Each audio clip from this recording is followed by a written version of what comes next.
네, 이번에는 저희 서점 편집자의 섬세하고 개성 있는 안목으로 고른 신간 같이 읽어보는 시간입니다. 동네 책방 고요서사의 차경희 대표 자리해 주셨어요. 어서 오세요. 안녕하세요. 오늘은 어떤 책 읽어볼까요?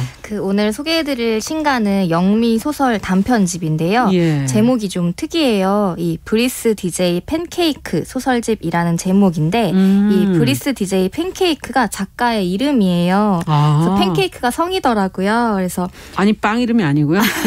여기 이제 서문에 나오는데 아마도 독일에서 미국으로 이민 온 사람들이 미국식으로 이름을 바꾸면서 이런 성이 되지 않았을까. 참 특이한 성이네요. 네, 추측을 한대요. 근데 되게 귀여운 제목이고 작가 이름인데 맞아요. 소설은 그렇지 않습니다.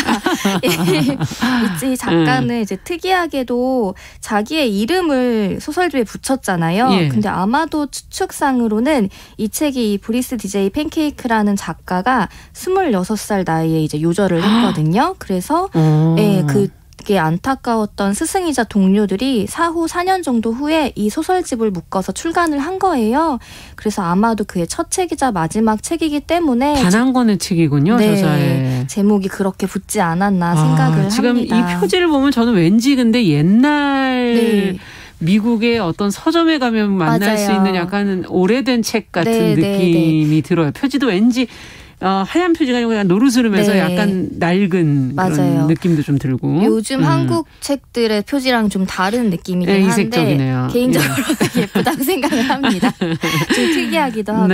이 작가 궁금한데요. 브리스 DJ 팬케이크. 네, 이 책 뒷표지 한번 넘겨보시면은 작가를 가리켜서 힐빌리 해밍웨이라고 하는 표현을 쓰기도 했어요. 이게 잡지 뉴요커 리뷰에서 작가를 수식했던 말인데 이 힐빌리는 아시는 분들도 많으시겠지만 미국에서 주로 이제 뭐 러스트벨트 지역이라던가 공업지대였다가 쇠락했던 지역들에 사는 이제 주로 동부의 에팔레치아 산맥을 중심으로 하는 몇몇 주에서 가난한 노동자로 사는 백인을 다소 폄하하는 말이라고 합니다. 맞아, 이런 책도 있었죠. 예, 맞아요. 힐빌리의 노래라는 책도 있고 영화도 있고 그래서 이제 그걸로 익숙한 분들도 계실 거예요.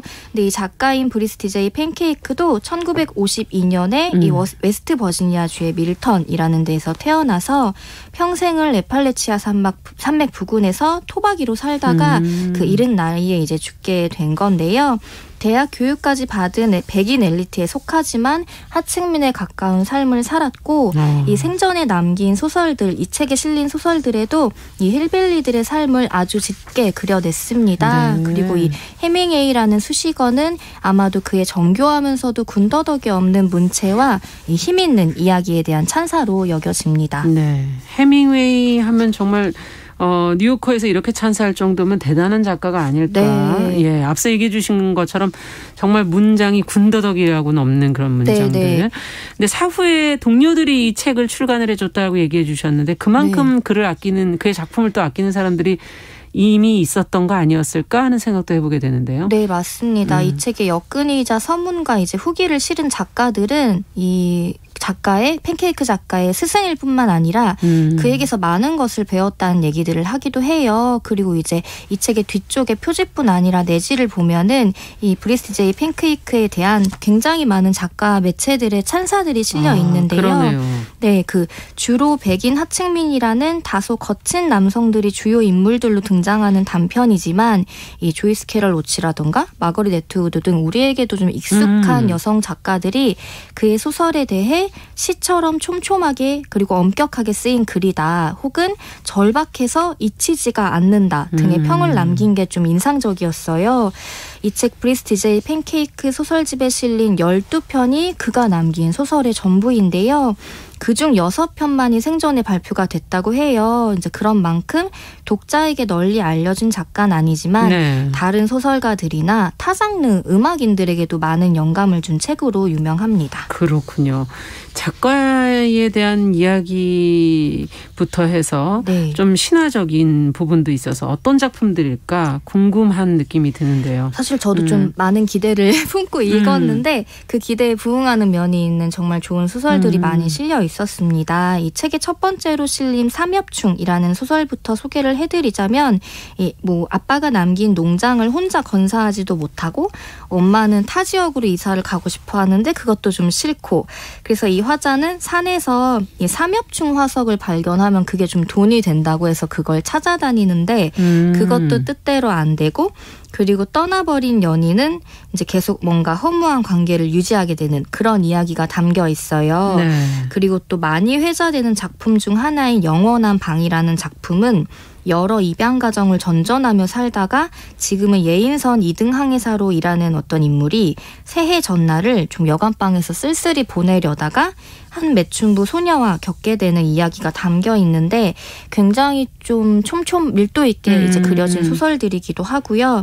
또 굉장히 좀 음울하고 쓸쓸한데 그러네요. 오랫동안 좀 마음에 남는 애잔함이 있더라고요. 그리고 번번이라는 굉장히 짧은 소설도 실려 있는데 특이하게도 마치 연쇄살인범이 주인공인 것 같은 그런 분위기의 소설입니다. 스산한 모양이네요. 네, 그래서 이제 대부분이 어떻게든 좀 앞으로 나아가려고 하지만 좀처럼 나아지지 않는 인생을 견디는 인물들이 등장하는 지금 다 소개해드리지 못할 정도로 정말 다양한 힐빌리 이제 인간상들이 그려지고 있습니다. 네.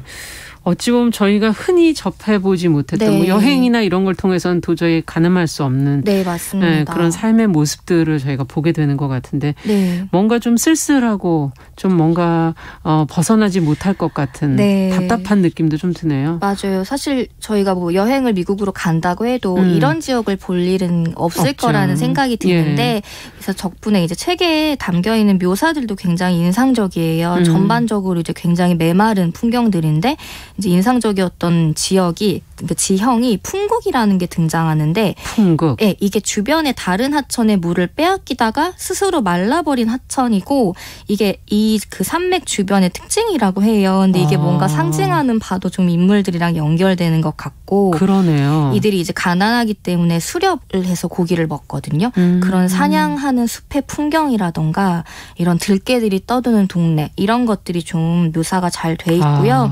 그리고 이제 개인적으로는 작품집 전반에서 파랑색의 이미지가 되게 효과적으로 쓰였다는 생각을 많이 했어요. 어떨 때 나오나요? 왜 블루가 보통 우울한 이미지로 쓰이긴 하는데 이게 뻔하지 않고요. 뭐 예를 들어 이제 부모들이 가지 말라고 위험하다고 말리는 외곽지대에 가스정이라고 이제 천연가스를 타오르게 해서 하는 그런 곳이 있는데 그 파랗게 타오르는 가스불을 보면서 뭐 고대의 태양이 파랬을지 궁금해하는 이제 인물이 등장한다거나 깊은 밤에 자신의 몸에 파란색 가로등이 비춰서 몸이 파랗게 되는 부분이라던가 여명이 밝아오면서 또 손이 이제 푸르게 보이는 장면 등이 등장하는데 전반적으로 회색이나 갈색의 이미지가 두드러지는 느낌에 그 파랑이 섞여들면서 이 소설의 분위기를 더욱 좀 묘하게 만들어주기도 합니다. 그렇군요. 자, 지금 사실 소설들에서 흔히 다뤄지지 않는 힐빌리들의 삶을 그려낸 것도 좀 이색적이다.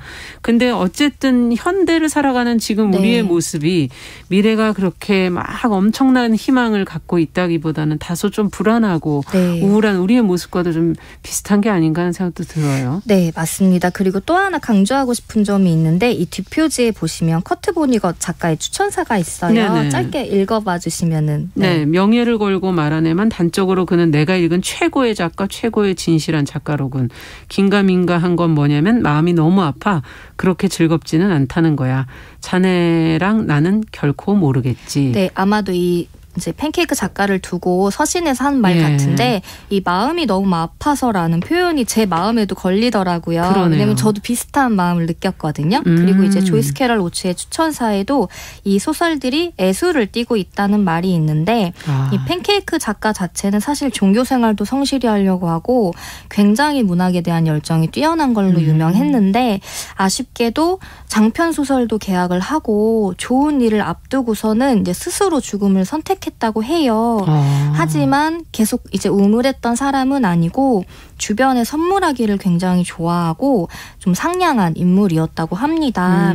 그래서 이런 소설에도 그런 상냥함이 좀 담겨 있어요. 특히 여우 사냥꾼들이라는 이제 작품이 제가 이제 개인적으로 재밌게 읽었는데 여기에 보라는 이제 어린 남성 인물이 등장하는데 막 어른들은 사냥을 유희로 즐기고 동네 여성들을 매춘부라고 욕하지만 자신은 그런 욕하는 여성을 좀 보호하려고 하기도 하고 마지막엔 여우도 살려주게 되는 그런 좀 심성이 약한 연약한 인물이 등장하는데 이 소설집 전반이 우울하긴 하지만 이런 인간적인 연약함이나 상냥함이 담겨 있어서 아마도 이런 정서에 공감하는 다른 작가나 독자들이 그렇죠. 이 작품집을 더 유독 사랑하는 게 아닐까 싶습니다. 어떤 작가들에게 영감을 줬을까요? 끝으로 몇 분만 좀. 네, 많은 소설가들도 있지만 음악이 만들어진 경우가 있는데 재즈 음악가 에런 어인이 아예 이 책을 주제로 이제 얼음 포레버라는 앨범을 만들었어요. 그래서 책과 함께 들어보시면 그러네요. 굉장히 잘 어울려요. 네, 얼음 포레버라는 작품도 같이 보시면 좋겠네요. 자, 오늘 작가 소설가 브리즈 DJ 팬케이크의 유일한 작품집 소설집을 같이 소개해드렸습니다. 차경희 대표님 수고하셨습니다. 감사합니다. 감사합니다. 정용실의 뉴스 브런치 목요일 순서도 여기서 인사드릴게요. 저는 내일 오전 10시 5분에 뵙겠습니다. 감사합니다.